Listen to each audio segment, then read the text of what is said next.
Hey guys, I'm back here. I'm getting a lot of questions about my bead roller on how to build it. As I can see, a lot of you guys are trying to build your own and stuff like that. So I'm gonna kind of go over this and I hope that it helps you guys more. I've had actually one guy contact me and I spoke with him on the phone and kind of gave him some of the insights. So I'm gonna share this with you. This video is for Piaro, I hope I'm saying your name right.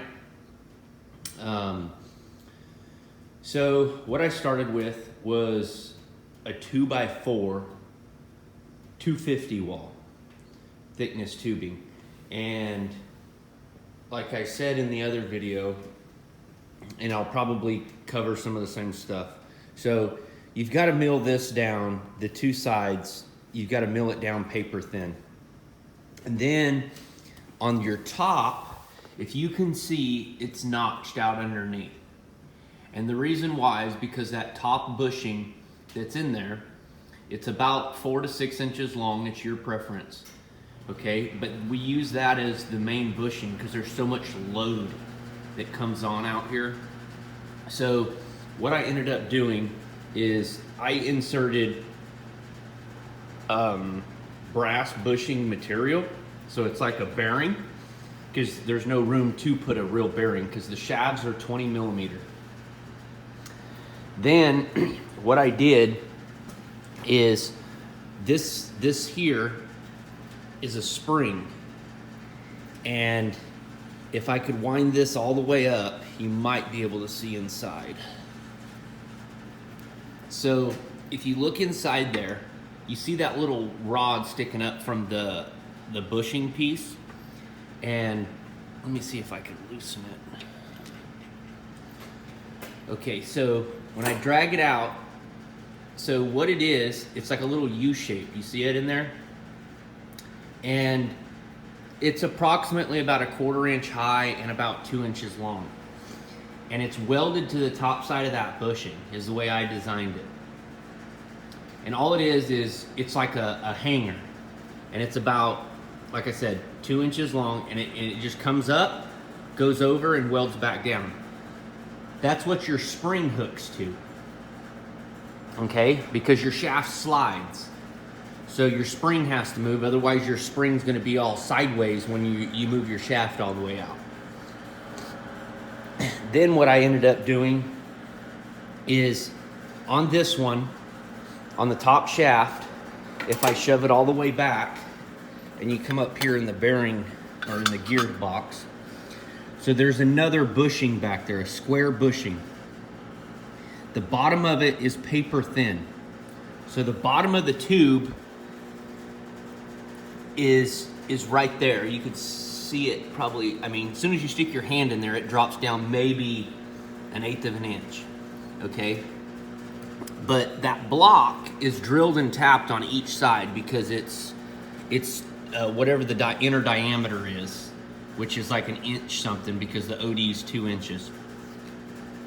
So this threads in, and then on each side of that block, I didn't put a bushing in that one. What I did is I drilled and put a grease zerk, and then you have 2 lock collar rings that kind of squeeze that block.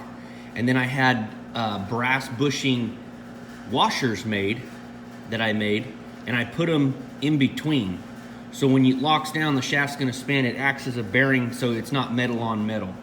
And then what I do every so often, I'll put a couple squirts of grease in that bushing. The bottom shaft is fixed. So the bottom shaft, you have to time everything, but the bottom shaft, this is machined to 20 millimeter. But then after, like where the bushing stops, like say right here, that's welded in to the bottom part of the cage or the frame, that's where I stop machining, and then it goes to 1 inch tool steel. So, no, yeah, so what happens is you take off the motor, and there's a hole because this is a through shaft motor. It's the hollow motor. So this bottom shaft inserts from the back, and it goes all the way forward, and then the 20 millimeter slides through the bushing, and it slides through, and then it has nowhere to go. Once it's in, the bottom side has another bushing. Let me see if I can get you a better, let me grab a light. There's another one welded in up top. It has a grease zerk in it as well. So as the shaft slides through, it has to be turned 20 millimeter from this point all the way down to this point. That's the only way you're going to be able to get it in. So the bottom shaft in diameter is a little bit smaller than the top. The top I left 1 inch because I could put it in from this way. And then the back side, this is a 1 inch hollow shaft motor, like I said. So the shaft is actually 1 inch in diameter, and it has a keyway in it because the motor does. So that's how it's driven. It's pretty basic once you kind of, I mean, don't get me wrong. I mean, I spent, you know, a long time trying to design this and trying to make it like the way I wanted. I do use a lot of lock collars to kind of hold things in. The gears, if you're looking for a gear, find out what dies you're gonna use. So I buy all Lazzy's dies.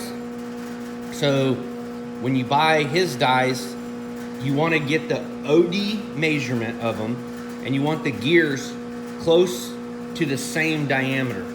And the reason why is when these are down together, those gears are in perfect mesh. So that's why, like, you'll see sometimes if I'm moving it in a video, I've got to push it down to slide it, because when it's up like that, it's wanting to dig into the gear and it won't move back. You got to push it. So the gear, they're 1 inch wide gears.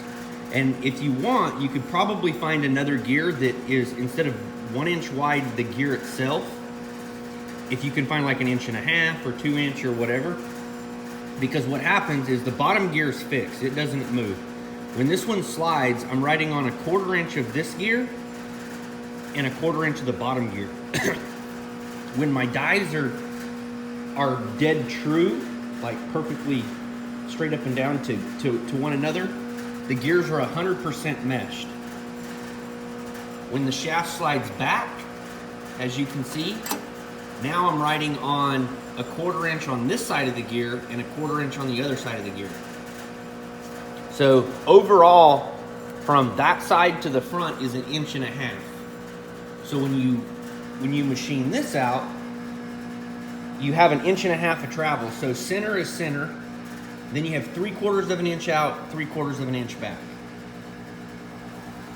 This box, I tried to do it square, but the gears would hit. So what I did is, this is just 1/8 inch plate, fully TIG welded down the side. But I left it, I put a cap on it for dust. The bottom is open. But I had to bend maybe like 1/2 inch break right here on both sides to where it comes in and meets this, it'd be 2 with 1/4 inch plate on the side, on both sides. And then I welded it in, and that's to clear the gears. But you can see the tight tolerance that's in there. So these handles, I bought it, you can get them at Granger, you can also get them at McMaster-Carr. What's cool about them is hold on, let me move this shaft so you can see. So what's cool about them is, see how the handles are not true? And if you want them on the bottom, you can put them on the bottom, but they're spring loaded. So you pull on them, and you can spin them any which way, because there's gears, they're like little splines in there, and you can clock it to where if you want them to stay up, so one's not down, one's not up, or you can clock them to where both of them are down, or both of them are parallel with the machine. It's totally up to you. But I hope this video helps. The machine, the only thing that I would do on this machine, so I made mine with an 18 inch throat. Well, it's an 18 from center of the dies. And the only thing that I would do different if I was to build another one, which I don't plan on it because it's a lot of machining, is so from here, I believe it's like a 16-inch throat, and then it jumps 2 inches to the center. Is what I would do is I would probably do this in a 20-inch, and I'd make either 22 or I'd make to where out here's 24.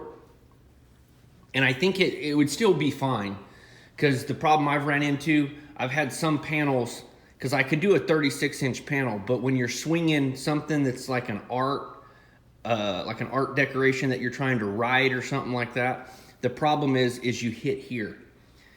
And I did a car panel that was like 36 inches long, and I couldn't get to the center of the door post because each side, the way the panel hung out, I could not get to it. But it's pretty basic. What I did is I built a jig, and it had a 3/4 inch spacer here, a 3/4 inch spacer here, and then these all clamped into the jig. Once these were clamped in, then I positioned these plates. Weld the plates on first, but have the bottom of this tube indicated from the top to the side. Then you lay it over in a mill and you drill this, and then you run it on both sides.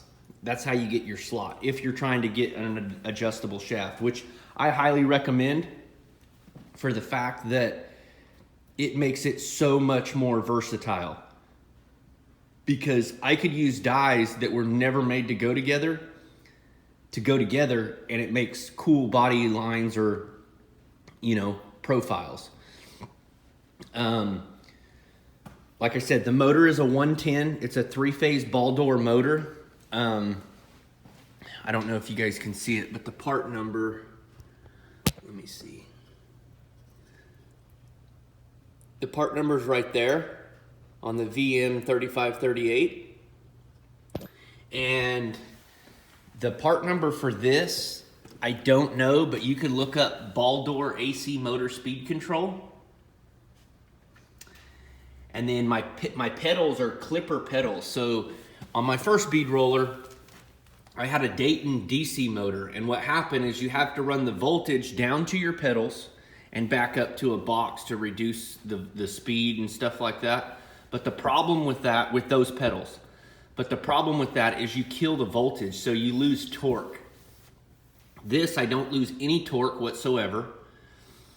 And what I like about this is I can turn it on. You could set it from 0 to 17 RPM. You could change everything in this box. It's like a little computer. But for the power to the pedals, it sends a signal. And I think this wire that goes down to the pedals, it has to be a 5-wire. So what happens is when you hit the forward deal, inside here, it trips and it tells the machine to run backwards or forwards. You do have to buy, it's called a forward reverse switch that plugs into a circuit board and you wire to it. It's not this switch. This is for like a toggle switch if you want to manually do it. If you want reverse and forwarding pedals, I think it's a $25, $35 part. It plugs in and you wire it in to the pedal side of the things. And when you buy this switch, that little switch that goes in there, it tells you how to wire it to make it work.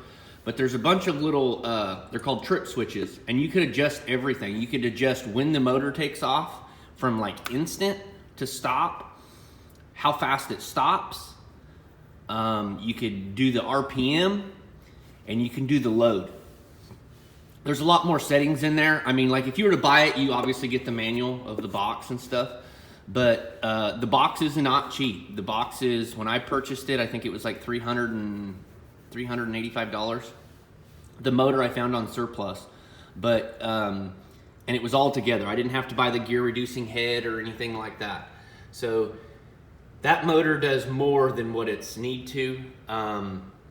It's a phenomenal machine. I mean, I really enjoy using it. I do a lot of bending with it, believe it or not. Like lately, I've been doing these panels for this Jaguar, and these are all done in the bead roller. So I built my template, And then what I did is I scribe all my lines, and then I just use the tipping wheel and I just follow it. And I have to make multiple passes. But I got both of these edges up, and then I have a 90-degree die that it's like a V, so I could really get it sharp. And then this was just done in the brake. So this has nothing to do with the English wheel. And then you could see the panel. I mean, it came out, you know, beautiful. Up here, I've still got to bend another edge over where that scribe line is. So, because a piece of wood goes in there. But that's just one thing that I do. I use the bead roller for. But that bead roller, like I said, it's a phenomenal machine. If you have any more questions, please, you know, let me know. The shafts are keywayed, and depending on the dies you're going to use, if they are keywayed, I really suggest that you buy the die from your supplier, your manufacturer, your person. You can get so much information off this. You can get the OD of the die, you can get the ID of your shaft, and the size of the keyway, and how high it protrudes up. So you could get all that from buying one pair of dies and then going from there. These dies I buy from, like I said, I buy them from Lazzy, who makes them. My machine's very similar to his. I base my machine off his. And the reason why is because I can buy numerous dies from him. I don't have a CNC, so when I need a special die or something like that, I can call him, and if he has one in his catalog book, I can just purchase it. It makes life easy. The other die that you need to buy, if you're using his dies, is this particular die. It's just a solid round one for tipping. And the reason why is that'll tell you how long you need to make your shaft stick out if you're trying to make it like his. Because when this one is in there, everything's tight. So that's how much your shaft will stick out. Then what you want to do is on the standard die, whatever die you buy, I bought the flame dies first, okay? When you put this one on, you want to leave about, I don't know, a couple thousandths of the shaft behind the surface right here. That's how you're going to get your spacer measurement. So I have two spacers just like him. So I have the long one, and then if you buy, I believe it's this one. If you buy I think it's like a 12 millimeter roll, this one will give you the depth of your short spacer. I learned the hard way. I had to buy 3 or 4 sets of dies, and then when I got done, my shaft was 210 thousandths too long. So all I did is I faced them off, welded up the keyhole slot, and then remilled to the edge so a perfectly round keyway fits in there. I hope this video helps you guys building these bead rollers. I noticed more and more people are starting to get into this trade, whether it's for the art or they just want a killer machine. This machine, or this, like I said, this here is just for the load. There's bushings in all mine that act as bearings. And then every once in a while, in the 6 or 7 years that I've had it, I've noticed that I've got like a light squeal. I've only got it like once. So what I like to use, I take the whole machine apart, take the shafts out, and it's called it's a high pressure grease. And what I'll do is I'll show you the grease that I use. You can get it at McMaster-Carr. We used it when I did all the racing stuff, but it's called Extreme Pressure Lube. It's real sticky grease and it's real thick. And you squeeze it out on there and you just smear it on there and it lasts forever. Like, I've only got it to squeak once because it almost ran dry, but the way those bushings are and the way those lock collars are on there, the grease can't go anywhere. So you do put some on there and on the shaft, and when you assemble it, it works perfect. So I hope this video helped you. This is for Piero, who wanted some more of the dimensions, the like the wall thickness, stuff like that, and it's probably a little bit more information, but I hope you guys can go back to this video and learn from it. This, I just used a 1/2 inch bolt. The only thing that I would probably do, this is a coarse thread bolt, is I would cut this off and machine, and I'd probably recommend fine thread. Over the years with the coarse thread, because it usually stays in one spot, you could see I get a little bit of wobble, and I think the fine thread might hold it tighter because there's more threads in there. But down there, you could buy that from McMaster-Carr or Granger. It's just a swivel head, and it just threads onto like a piece of all thread up here, and it just threads on and you get it tight, but the head swivels. So when this is at an angle, this goes at an angle. So it always presses flat on it. It's not just a bolt head. So I hope this helps you guys out with this bead roller thing. And if you guys have any questions, feel free to send them over. And I'd like to see some of your guys' projects that you guys been working on, or if you some of your tools that you've built. I mean, this is just one of the tools I've built. I'm pretty proud of it. I mean, I did it all off videos and stuff, some of like what you guys are doing, but I didn't have somebody showing me what's going on. Lazzy did help me and told me that you had to machine it, but that's pretty much all he gave me. I mean, he does this for a business, and I just want to see more people get into this trade since it's a dying art. And I mean, I'm making more tools. I have one in the background, that planishing hammer I'm making. So you guys stay tuned, and I'll keep posting more videos. And if you guys have any questions on certain tools or how to build them or something like that, reach out to me. I don't mind helping you guys. People's helped me along the way, and I'd like to help some of you guys. So stay tuned.